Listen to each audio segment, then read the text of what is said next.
This happened a few years back. I was doing long haul, mostly cross-country routes, the kind that takes you through vast stretches of nothing. You know, the ones where the radio turns to static for hours and the only sign of life is the occasional pair of headlights going the other way, miles apart. I was young, eager for the miles, the money, didn't mind the solitude, or so I thought. The route I was on took me across a long, desolate stretch of highway that ran between the borders of two large governmental territories. I didn't want to say exactly where, but think big, empty spaces, lots of trees, not much else.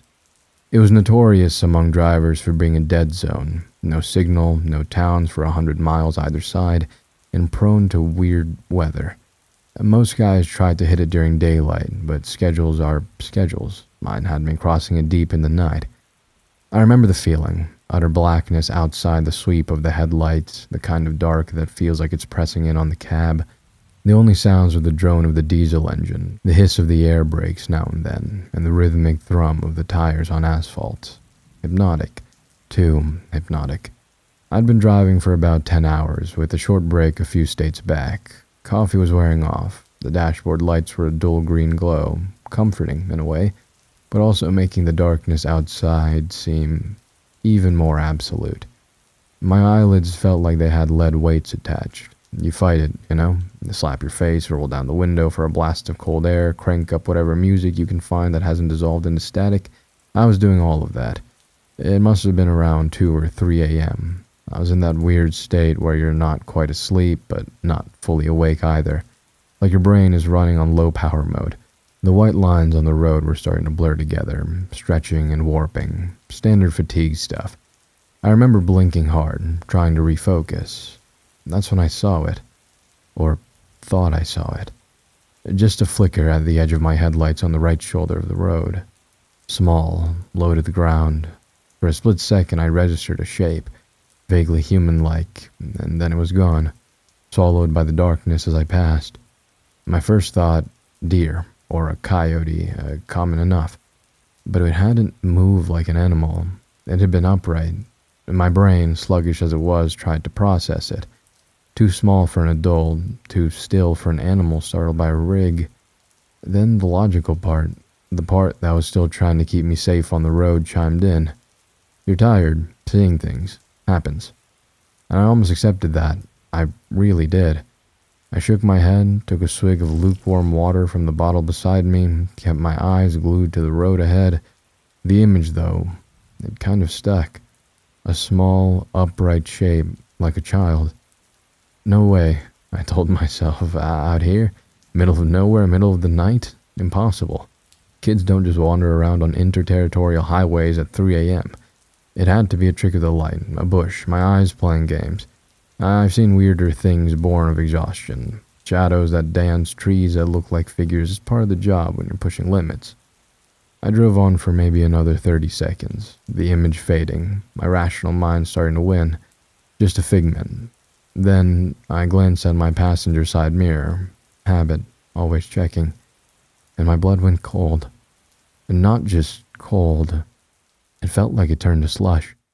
There, illuminated faintly by the red glow of my trailer lights receding into the distance, was the reflection of a small figure, standing on the shoulder of the road, exactly where I thought I'd seen something. It wasn't a bush, it wasn't a shadow, it was small, and it was definitely standing there, unmoving, as my truck pulled further and further away. My head started hammering against my ribs. This wasn't fatigue, this was real. There was someone, something, back there, and it looked tiny. Every instinct screamed at me, danger, wrong, keep going, but another voice, the one that makes us human, I suppose, whispered something else. A kid, alone out here? What if they're hurt, lost? I fought with myself for a few seconds that stretched into an eternity. The image in the mirror was getting smaller, fainter. If I didn't act now, they'd be lost to darkness again. God, the thought of leaving a child out there, if that's what it was. Against my better judgment, against that primal urge to just floor it, I made a decision.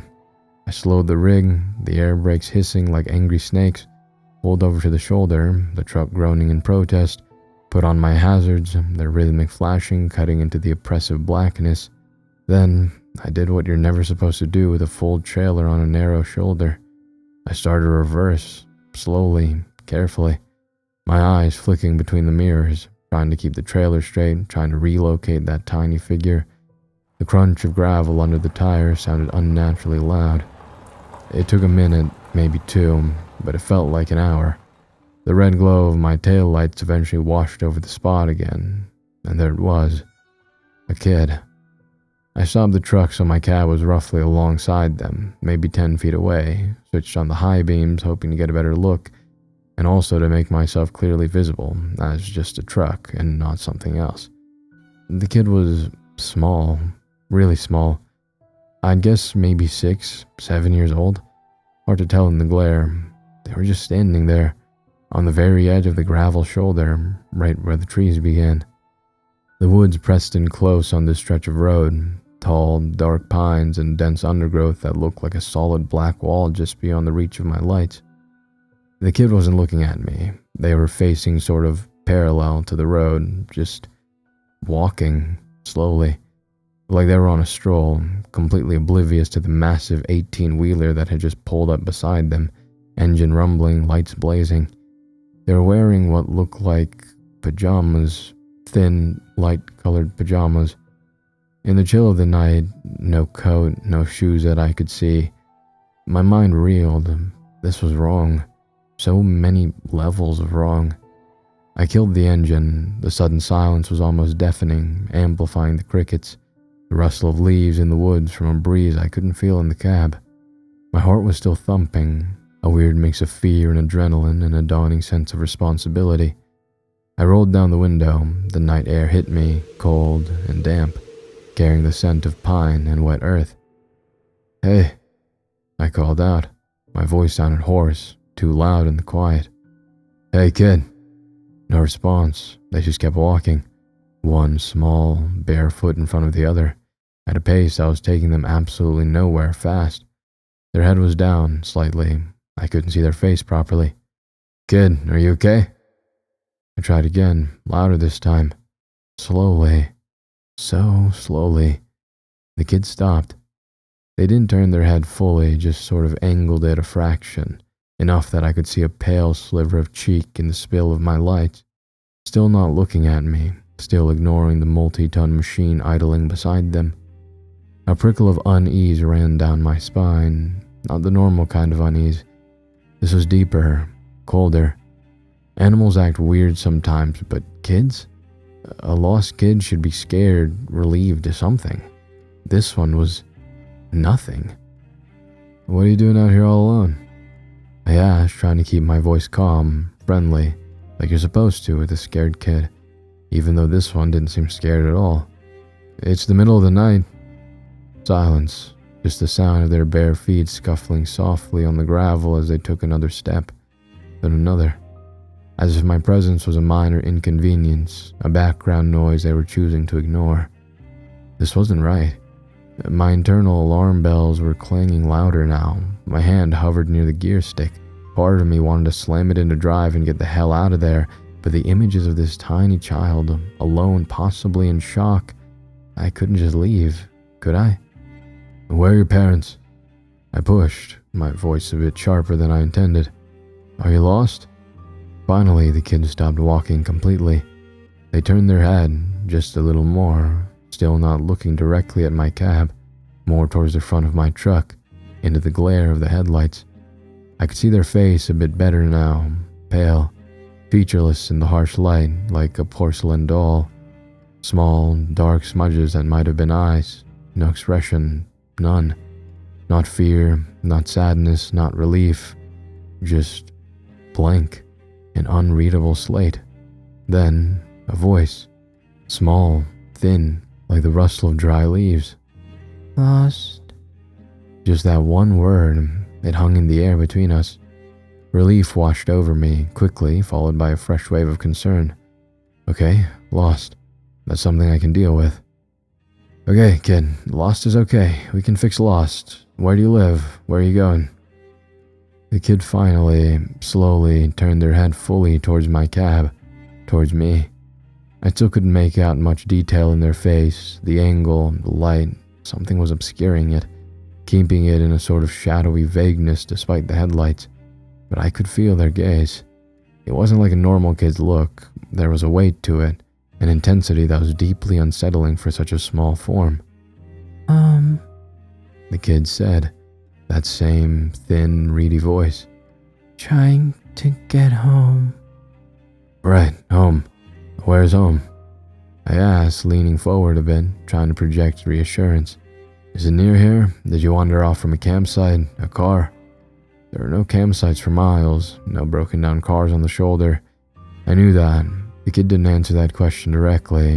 Instead, they took a small step towards the truck, then another. My hand tensed on the door handle, ready to open it, to offer what? A ride? Shelter? I didn't know. It's cold out here, I said, stating the obvious. You should get in. We can get you warm, and I can call for help when we get to a spot with signal. My CB was useless, just static. My phone had shown no service for the last hour. The kid stopped about 5 feet from my passenger door, still in that pale, thin, pajama-like outfit, barefoot on the sharp gravel. They should be shivering, crying. They were doing neither. Can you help me? The kid asked. The voice was still small, but there was a different inflection to it now. Less flat, a hint of something else. Pleading, maybe? Yeah, of course, I can help you, I said. That's why I stopped. Where are your parents? How'd you get here? The kid tilted their head, a jerky, unnatural little movement. They're waiting at home. Okay. And where's home? Which direction? I gestured vaguely up and down the empty highway. The kid didn't point down the road. They made a small, subtle gesture with their head, a little nod towards the trees, towards the impenetrable darkness of the woods lining the highway. In there, the kid said. My stomach clenched. In the woods? Your home is in the woods? Lost, the kid repeated, as if that explained everything. Trying to find the path. It's dark. Yeah, it's very dark. I agreed, my eyes scanning the tree line. It looked like a solid wall of black, no sign of any path, any habitation, just dense, old-growth forest. The kind of place you could get lost in for days, even in daylight. Can you come out? The kid asked. Help me look. It's not far. I can't see it from here. Every rational thought in my head screamed, no. Get out of the truck in the middle of nowhere in the pitch dark with this strange child who wanted me to go into the woods? No, absolutely not. But the kid looked so small, so vulnerable. If there was even a tiny chance they were telling the truth that their house was just a little way in, and they were genuinely lost. I don't think that's a good idea, buddy, I said, trying to sound gentle. It's dangerous in there at night. For both of us. Best thing is for you to hop in here with me. We'll drive until we get a signal, and then we'll call the police or the rangers, and they can help find your home properly. The kid just stood there, that blank, unreadable face fixed on me. But it's right there. They insisted, their voice a little more insistent now. Just a little way. I can almost see it. If you just step out, the light from the door would help. My skin was crawling. There was something profoundly wrong with the scenario, the way they were trying to coax me out, the lack of normal emotional response, the pajamas, the bare feet, the woods. I looked closer at the kid, trying to pierce that strange vagueness around their features. My headlights were bright, but it was like they absorbed the light rather than reflected it. Their eyes, I still couldn't really see their eyes, just dark hollows. I really think you should get in the truck, I said, my voice firmer now. It's warmer in here, we can figure it out together. The kid took another step closer. They were almost at my running board now. Please, they said, that reedy voice again. My leg hurts. I can't walk much further. If you could just help me a little, just to the path. My internal conflict was raging. My trucker instincts, honed by years of seeing weird stuff and hearing weird stories at truck stops, were blaring warnings.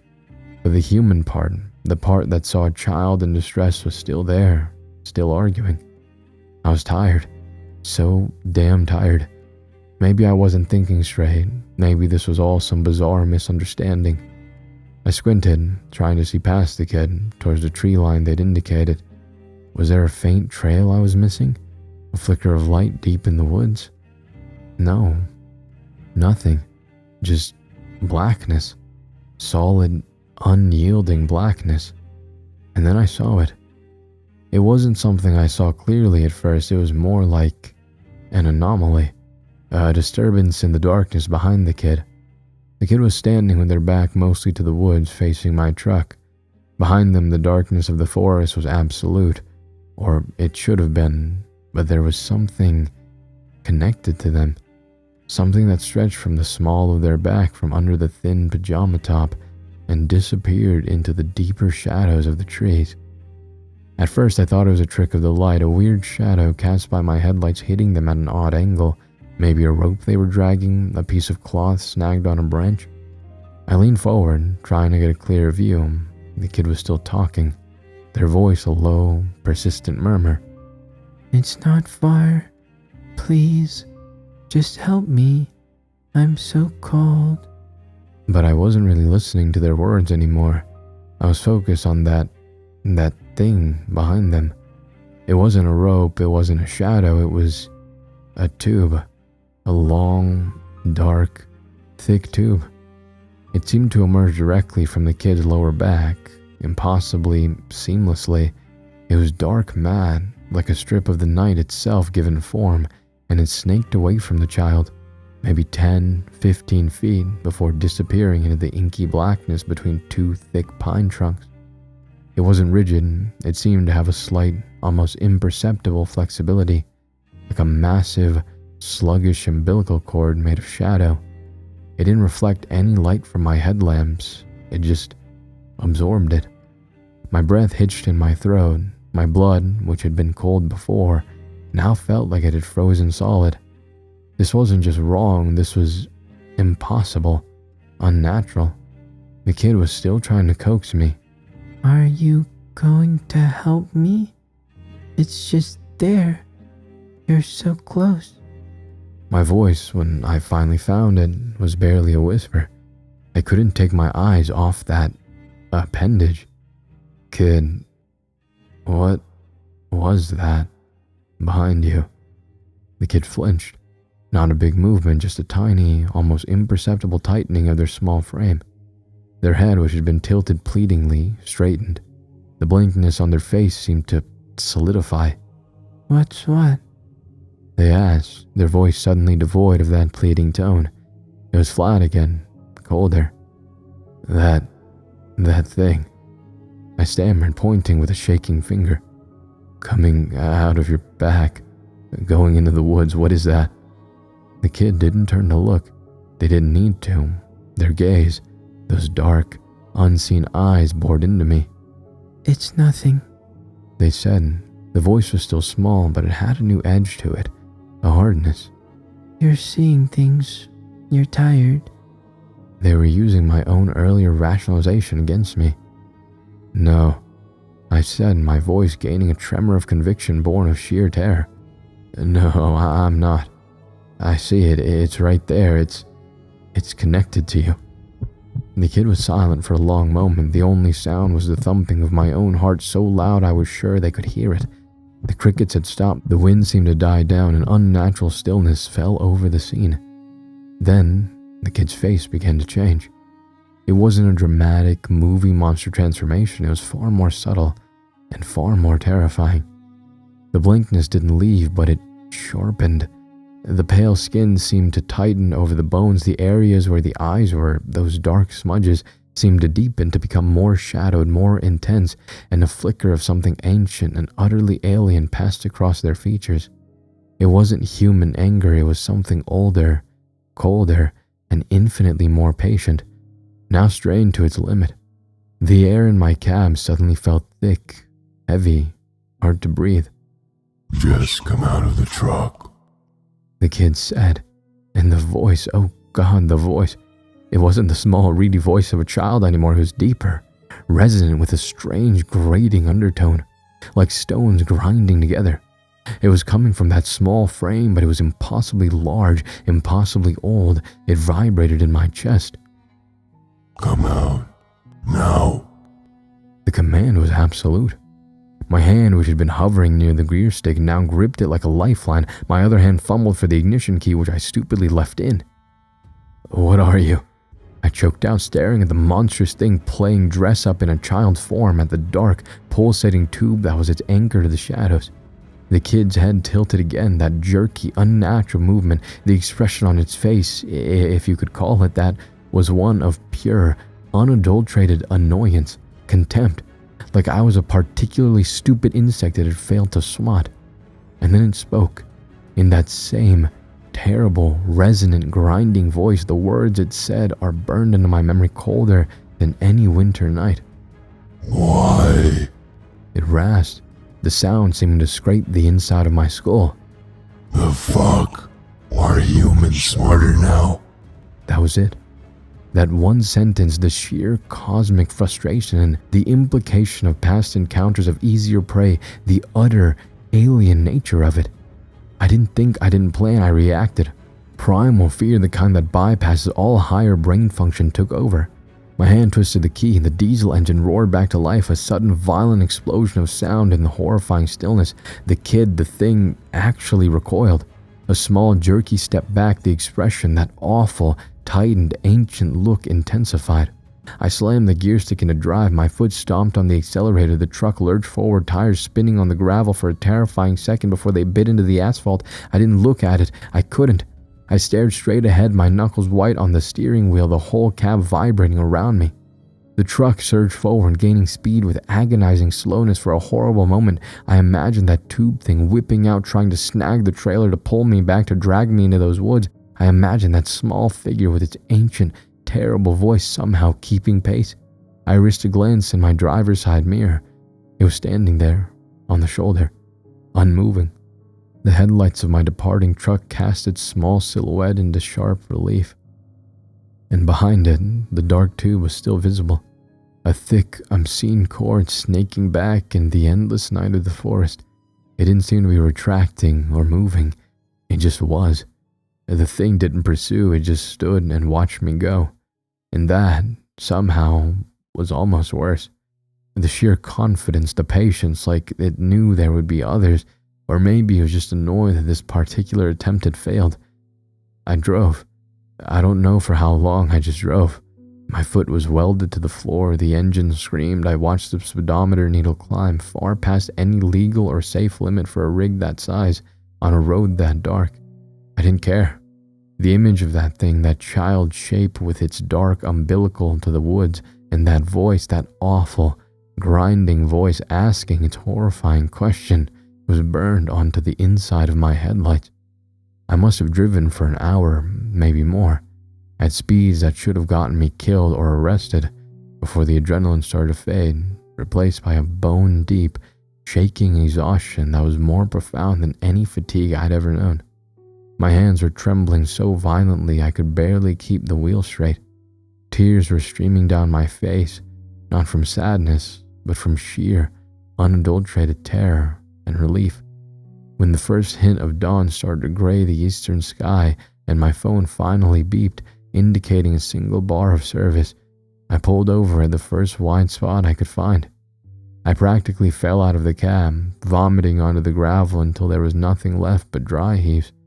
I sat there on the cold ground, shaking for a long time, watching the sun come up, trying to convince myself that it had been a dream, a hallucination brought on by exhaustion.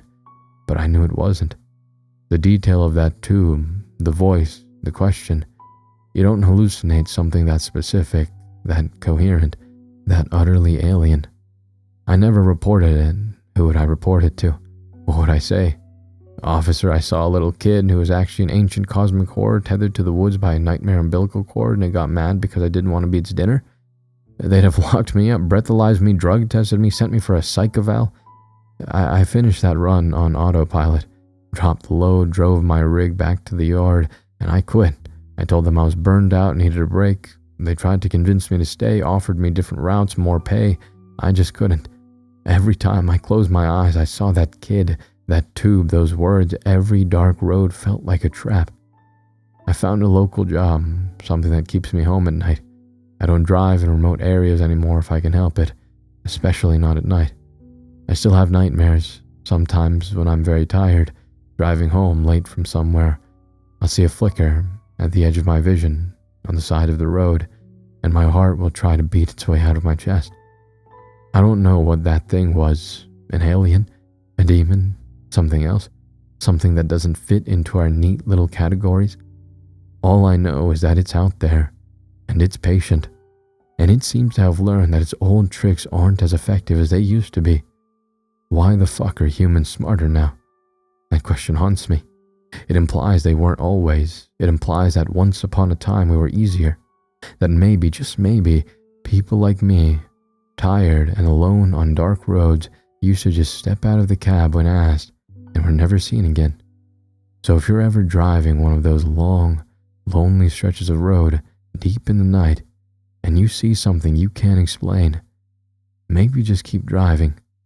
Maybe being smarter now means knowing when not to stop, knowing when to ignore that little voice telling you to help, because what's asking for help might not be what it seems. Stay safe out there, and for God's sake, stay on the well-lit roads. What a classic feeling no sleep story. This is from the no sleep subreddit. A lot of the stories are from the Creepypasta website these days that I read to you.